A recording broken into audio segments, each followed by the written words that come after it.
in the puzzle is this set of nerves that run down the side of the upper jaw and especially are concentrated here in the snout.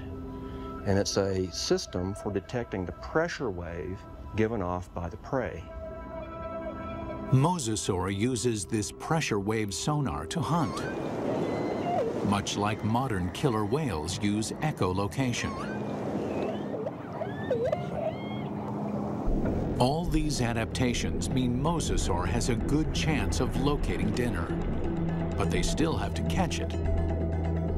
And chasing down fast, elusive prey requires jet-like speed. So how does an 8-ton, 50-foot monster propel itself? This alligator has another piece of our formula, a massive tail.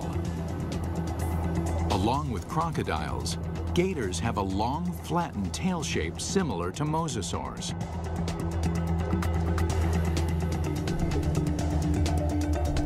They use the whip-like action of their tails to move quickly through the water. One of the things you notice, first off, when you look at a mosasaur, is fully half the length is the tail.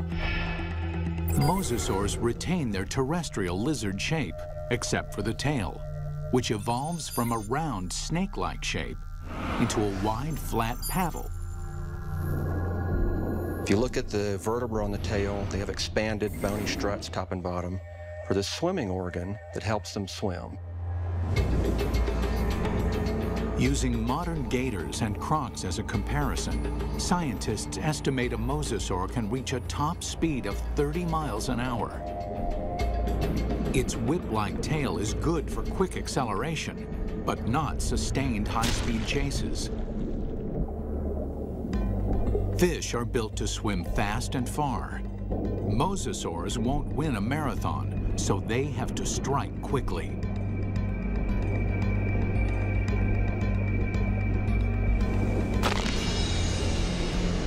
Which means this enormous beast has to somehow hide its 50-foot body and ambush its prey.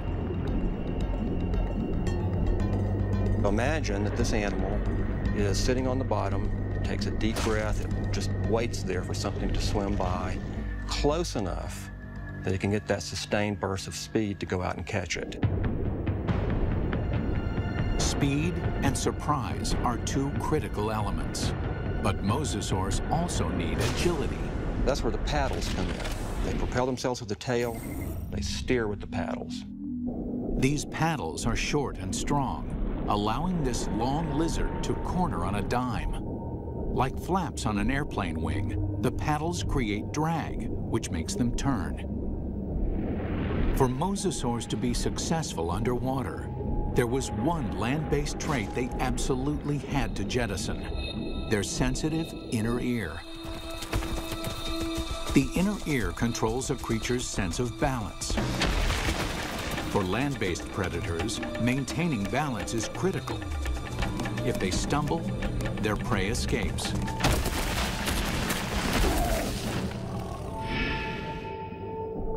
But in water, animals move in every direction, like a gyroscope. An animal with a sensitive inner ear can quickly become dizzy and disoriented. Over the millennia, the mosasaur's inner ear begins to dial down the sensitivity, allowing them to quickly twist and spin with no sickening side effects. These evolutionary refinements created a megabeast. The mosasaur can locate, chase, and catch its prey. But catching is not enough. The mosasaur has to eat. And the way that it eats is something that almost defies imagination. It's a prehistoric creature so vicious, it makes sharks seem cuddly. With jaws like steel, it's large enough to swallow a human in one bite. This underwater T-Rex is bred only to hunt and to kill. And across the oceans of planet Earth, this megabeast rules.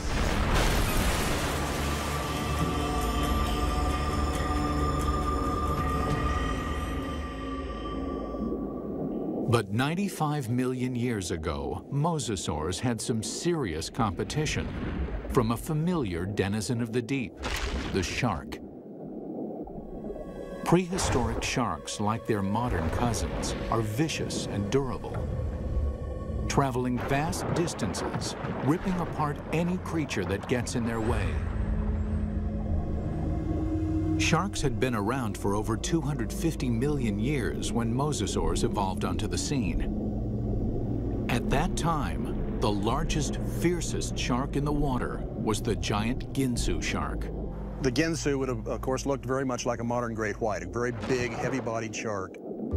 At a length of 25 feet, the aptly named Ginsus are over 10 feet longer than a typical great white. With mosasaurs and Ginsus hunting in the same waters, one thing is certain: there will be blood. There was quite a competitive relationship going on when the big sharks and the mosasaurs were running into each other frequently.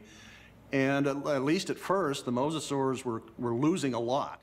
There's definite evidence that sharks attack mosasaurs. You can see right here that there are clear bite marks from the arc of the mouth of a shark that was attacking. These big sharks carved up a lot of mosasaurs. So we find shed teeth, we find bones that are severed during this time.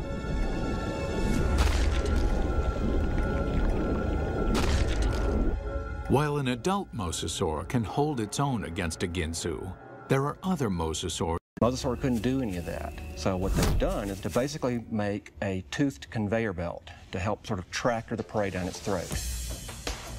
You can look at mosasaur fossils, and you can look at modern analogs that have a skull that works in a broadly analogous way.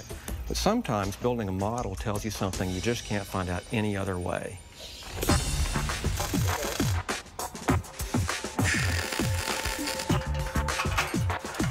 Dr. Lamb works with Real Effects in North Hollywood, California, to build a life-size mosasaur skull, complete with a set of death-dealing jaws.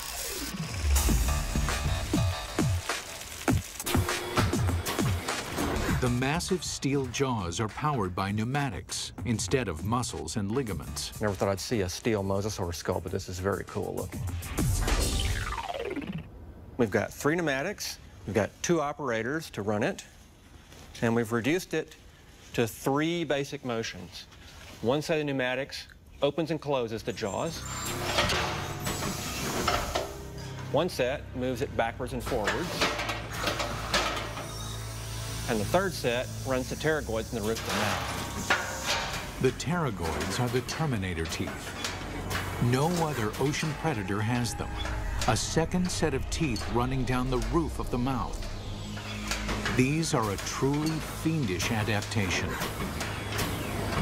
They actually work independently to move the prey backwards in the throat, and also to hold it still, to pin it down as it opens its mouth for the next bite. Now we see how these jaws worked in deadly concert. The bite, the ratcheting jaw, the terminator teeth.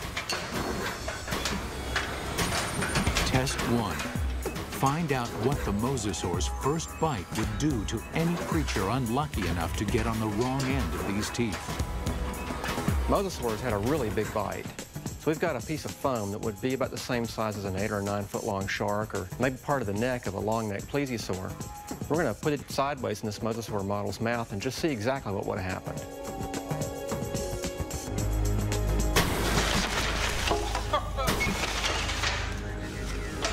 Well, that's going to leave a mark, isn't it? That's a broken neck. I'm pretty convinced that this thing would have probably killed something with the first bite. First time it bit down and ratcheted back like that, the thing's neck is broken. Test 2. Measure the capacity of its bite. Very simply, when our metal mosasaur chomps, how much ersatz meat goes into its mouth? We've got this piece of foam with 4-inch squares painted on it. We're going to feed it to this mosasaur and see how much with each bite this thing would have dragged its prey down its throat.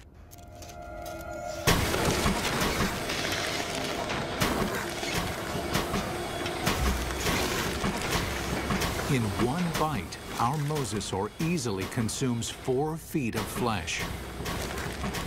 That means this mosasaur could eat a 20-foot animal in 5 bites, or an adult human in a single gulp. It's not just the size of the bite. Inside the mouth, the teeth are virtual meat hooks. Dr. Lamb demonstrates with a hunk of ballistics gel, which is similar in consistency to human flesh. If you put a piece of meat in the mouth, it can't move out because the tips of the teeth grab it like a fish hook. So we're just going to see if we can put this up here on these teeth. You can't come out this way because you're caught on these teeth. The only way you can really go is further into the mouth, which is really not the direction you want to be going. And let's just see what happens here.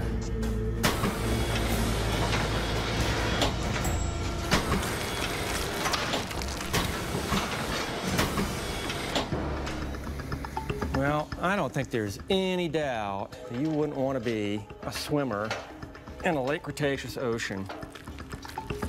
You can actually see tooth marks where it just cut right through about 10 pounds of flesh like it was just butter. That would be nasty.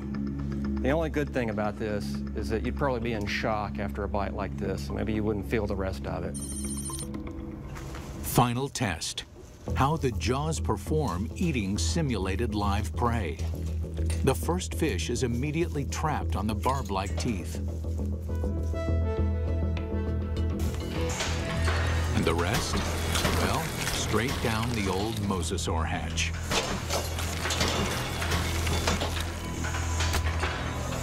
In 20 seconds, our captive mosasaur can eat 500 pounds of fish. Why? It doesn't bother to chew them.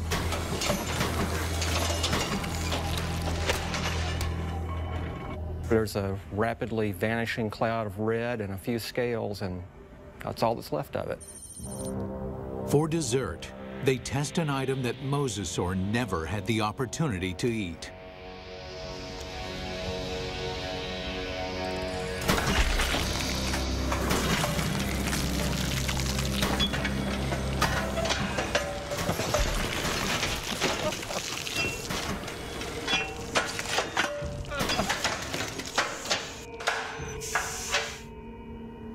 Wow. Well, I'm not sure what we learned by that, but that was quite satisfying.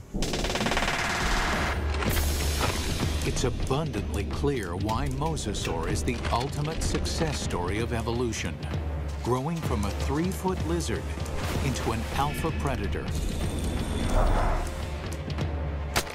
Although this megabeast drove all its enemies into extinction, fossil evidence suggests another enemy took their place. And this enemy is something the mosasaur has never seen before.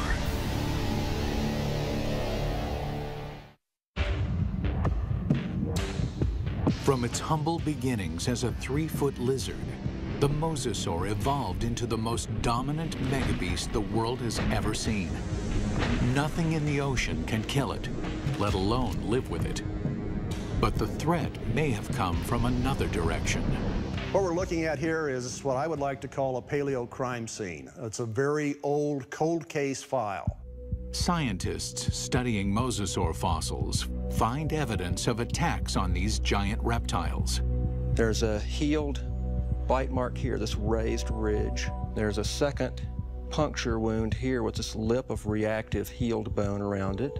There are 2 marks up here on the top of the skull, and it probably killed the animal fairly quickly. What animal